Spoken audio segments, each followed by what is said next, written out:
This podcast is brought to you by the Prospect Research Institute, a vibrant online learning community providing high-quality educational content, the opportunity to connect with peers, and an outlet for new ideas in the field of nonprofit fundraising research. So if you have an APRA chapter that you have regional specific things that you can teach other people in your chapter, then I think it's worth doing. It won't be the size of this thing, and I wouldn't recommend it. Welcome to Prospect Research Chat Bites, a podcast by and for prospect research professionals. I'm Jennifer Filla. Today, I'm talking with Tracey Church, founding principal of Tracey Church and Associates and co-editor of Prospect Research in Canada, an essential guide for researchers and fundraisers. Hello, Tracey. Thank you for joining me on Chat Bites. Thanks for asking me, Jen. I really want to ask you about your book, but before we jump into that, I would love to hear a little bit about your backstory, how you got started in prospect research and the kind of things you're doing now. Well, I did my master's in library and information science a long time ago. As you and I were talking earlier, it was a long time ago. And I went into research right away after the library. So I worked on clinical trials at the hospital. I worked for Research Western, and then I was a planning analyst at Western for a while. But I was on the side, I was always doing research for other people.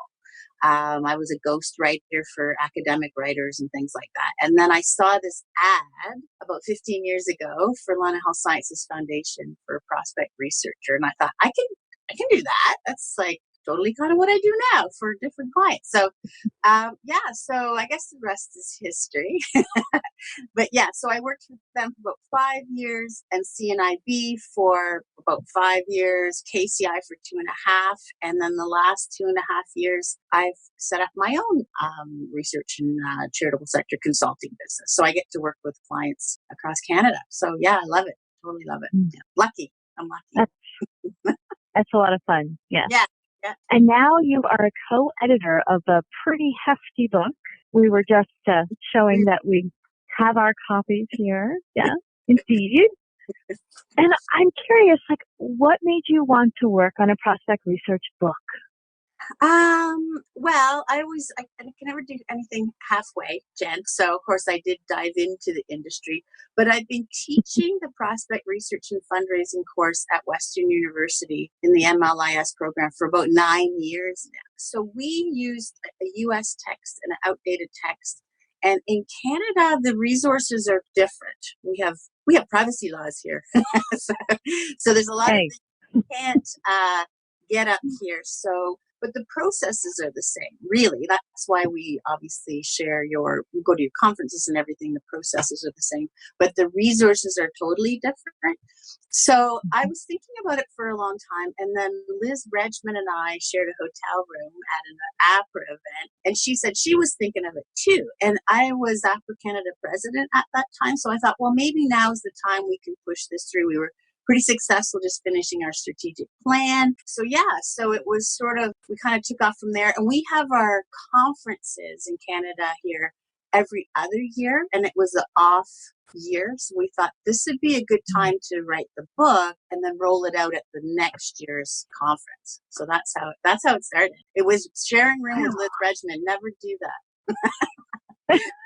It sounds like all the stars and the planets aligned for you as well. You share the room. Just fed off each other's enthusiasm. But I wanted it to be an APRA Canada thing and not like a Liz and Tracey thing. Now, you guys did one. I'll have to ask you about that later. So, but yeah, we wanted it to be kind of calling the troops together across Canada to make this happen. So that's very different as well. It's a very collaborative work. Yeah. And that's my next question. Whoa, was it difficult to corral all those people together and edit it as a whole piece?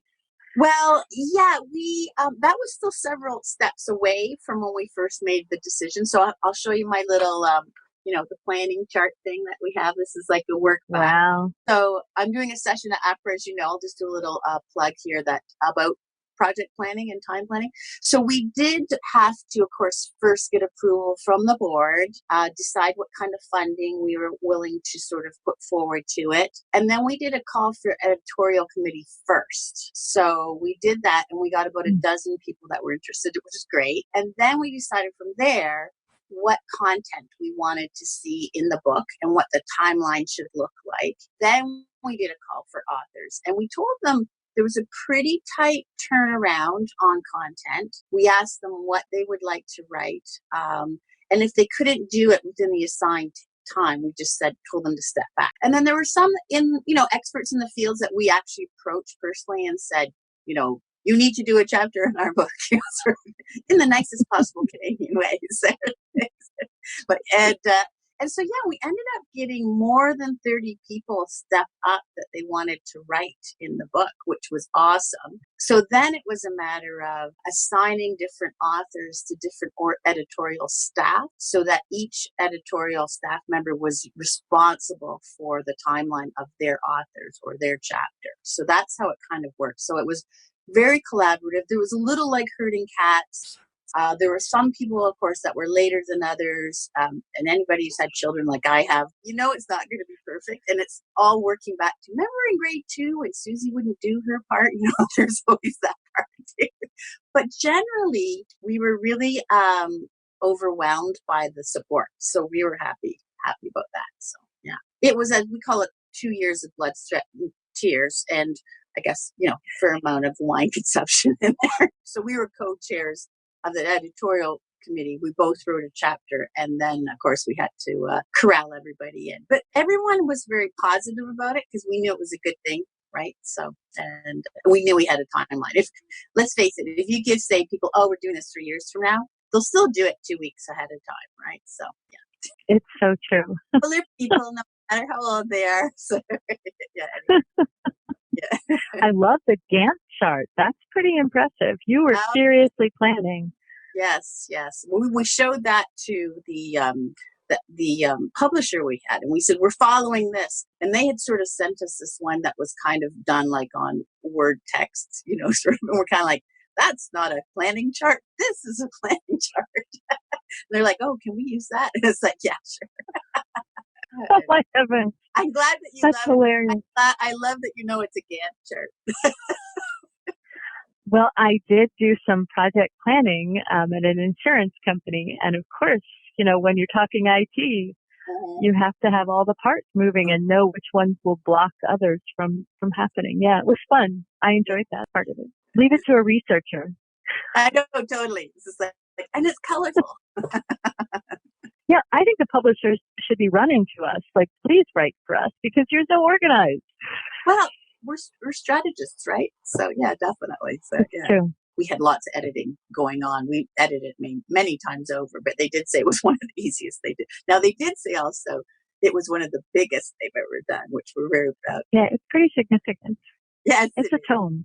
It's a tome. That's right. So what was the best experience you had across that time period while it was all happening? I think mostly finding out kind of how much talent we had across Canada. And we actually had 2 U.S. authors, too, in the book as well. It wasn't just Canadian authors. So as far as like the editors and authors, we had sponsors for the book as well, which was cool. So some of the guys who sponsor our conferences were the same sponsors for the book. APRA members, fundraisers, the publishers, everyone was really excited we were doing this. And especially when we set out about, who our projected audience or purchasers might be. And it did kind of run the gamut. Everybody needs this book.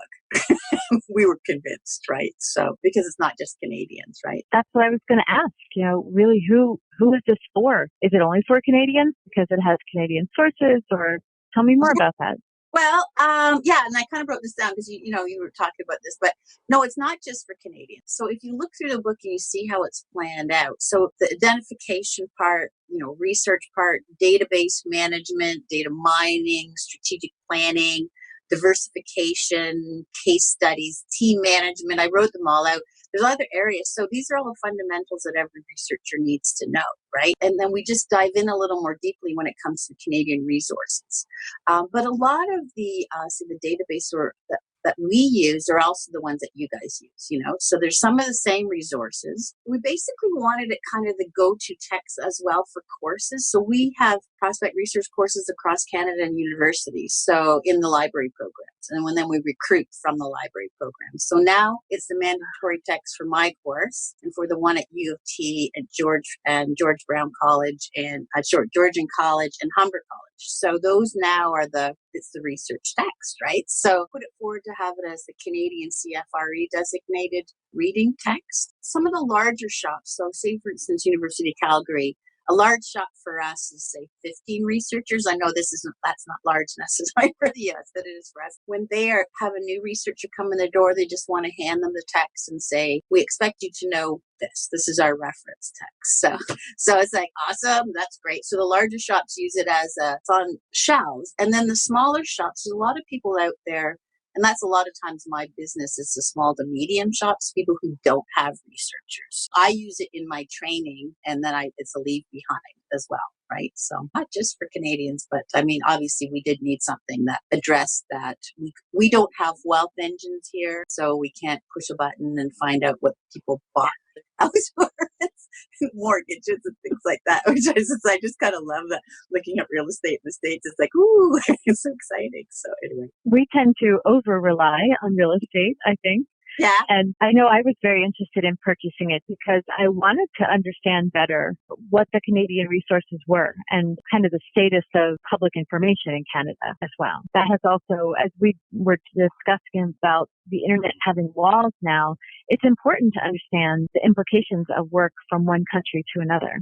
For sure. There's more overlap. We have global citizens, and we need to be aware of the privacy laws, the culture. There's just so much more than the data itself. That's right. And when I'm talking to American researchers, they were interested in it because on their alumni go north of the border and they're lost. Like people are like, I don't know what to do now. So, it's like, well, you buy the book or you can talk to me and I'll explain it to you. So, I was at the AFP conference not too long ago, and one of the guys said, oh, my wife's a researcher. Do you think she'd like this book as an anniversary present? And I said, absolutely. Oh, you're funny. But if he asked the question, he should have gotten a yes. I agree with that. It was a perfect setup, right? So, and she did email me, thank you for this gift. Oh, that's hilarious. So you mentioned a couple of things that happened. For example, the book being used as a textbook and becoming part of CFRE recommended material. What else has happened as a result of publishing the book? Well, I mentioned that. So we set up an APRA Canada booth at a couple of the AFP conferences up here to sell the book, but also for awareness for APRA Canada.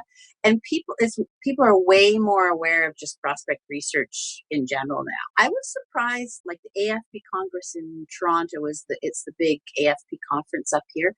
And there were people that would say even, what is prospect research? And of course, after I picked my jaw up off of the floor, I explained. And then when we had the book there, we could sort of show them. And it's like they thought, oh, that's really great. And then we use them also as giveaways for, say, door prizes and all that sort of thing. So it was pure awareness piece, but also so people could understand sort of the bulk of what we do.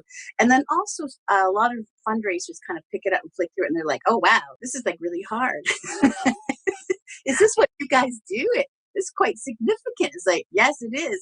It is so involved. I think a lot of them are quite surprised at how much it is. And then, of course, we also use it because we want to talk about, look, we are strategic partners. And here's all about strategy and here's about relationship management and all sorts of things. So, yeah, definitely huge on awareness. And then the other thing that happened, it's kind of fun is people are like, oh, people will come over to me with it and say, will you sign it?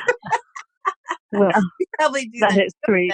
Do you do that? It's hilarious. I think it's so funny. It's like, yours in research, Tracey. They're kind of putting it together. This is a professional group of people here, right? I think it's big for our group up here. You're seeing it raise the reputation or perception of the profession in Canada. That's delightful. Yeah, I think so. Yeah, because it's not just, our book isn't fluffy in any way, in case you didn't figure that out when you saw it. It's not fluffy. It's not kind of like different research pieces that we're talking about doing for Hillborn Press later.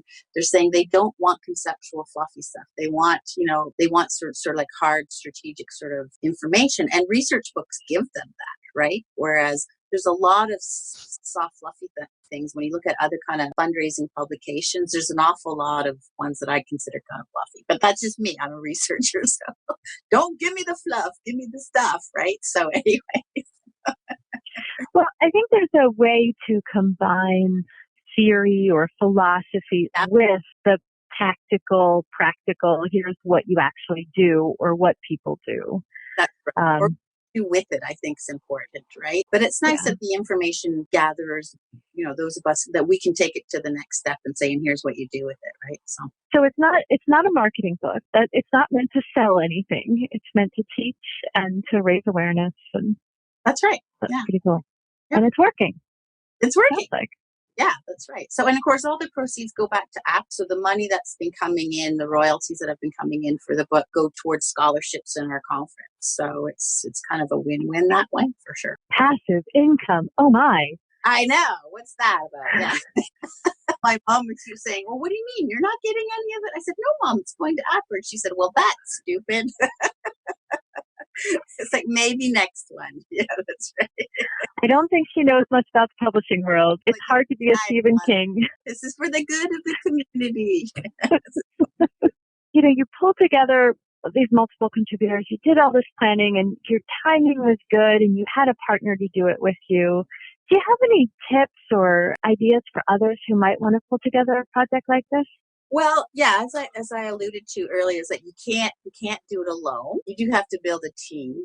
So the fact that we had an editorial committee and a bunch of authors, so not everyone on the editorial committee wrote. Some people were just there for guidance and editing. We had from different sectors, which was important, that it wasn't just higher ed and healthcare. There was different sectors of people to write the book, because we had that a lot of problems in Canada, is that we need people in the smaller sectors, they don't have resources. So they needed to see how other shops that didn't have resources, how they handled research. So yeah, we had to diversify as far as who participated. And then we figured out people's strengths and weaknesses along the way. You have to be realistic with deadlines. I mean, as much as I would have loved to just done it in a year, when you're dealing with 12 editors and 30 authors and, a publisher, I mean, even 18 months was pretty tight, I think. I'm sure when Liz hears this, she'll just laugh and says, yes, it was, Tracey Church.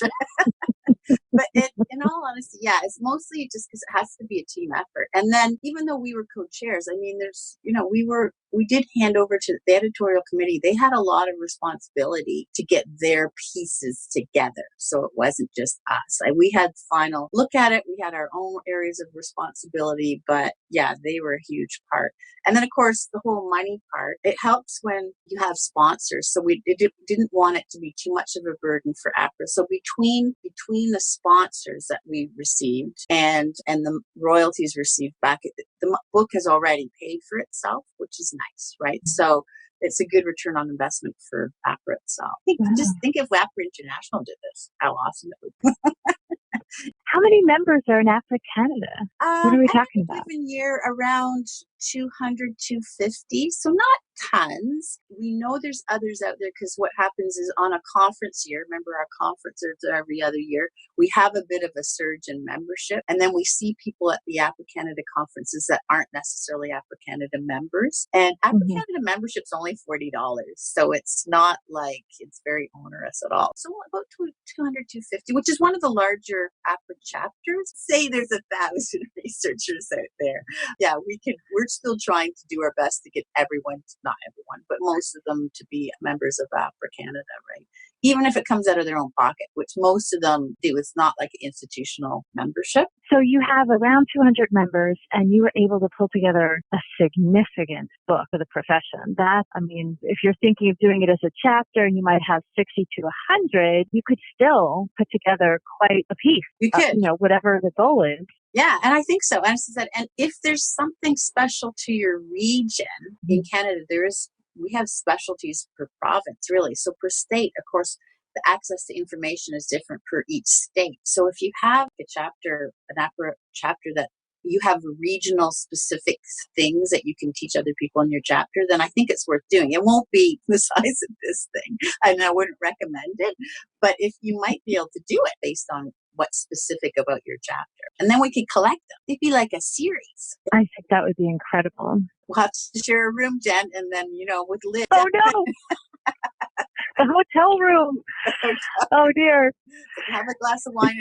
We are so geographically dispersed because it's not a huge profession. So, yeah, we get excited when we get together. There's no doubt about it. So if you could imagine what a next book or a suggestion for anyone for other chapters, what kind of subjects do you feel are lacking?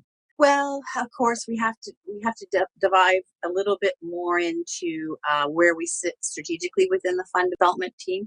We're still really good at finding information and starting people on their way, but I'm all about research staging, as you probably know. So, how do we talk to the fund development team once they're like in the middle of their cultivation, once they're in stewardship, and where can we begin at the very beginning? So before they even make the campaign goals, maybe they should talk to the prospect researchers or the research or development team to talk about, well, what is an actually realistic goal for our campaign? Not what is a nice round big number that doubles the campaign we had last time.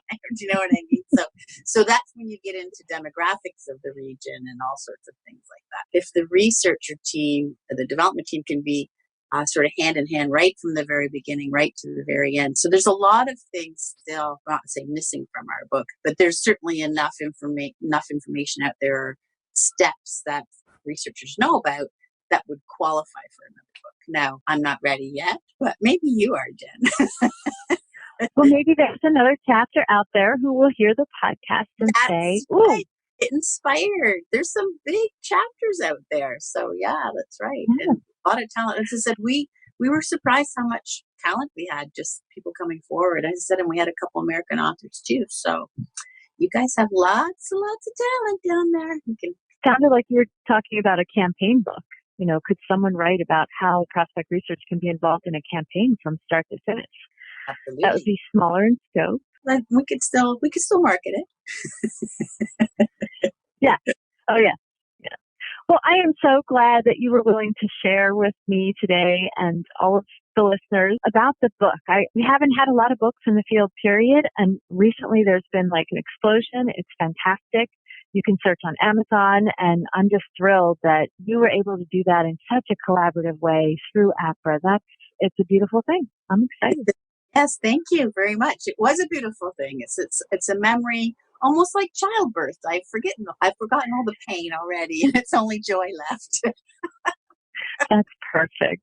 A bundle of joy. Okay, bye, Jen. Thank you. Bye. That was Tracey Church, founding principal of Tracey Church and Associates and co-editor of Prospect Research in Canada, an essential guide for researchers and fundraisers. For more prospect research resources, join us in the Resource Collections community at prospectresearchinstitute.org.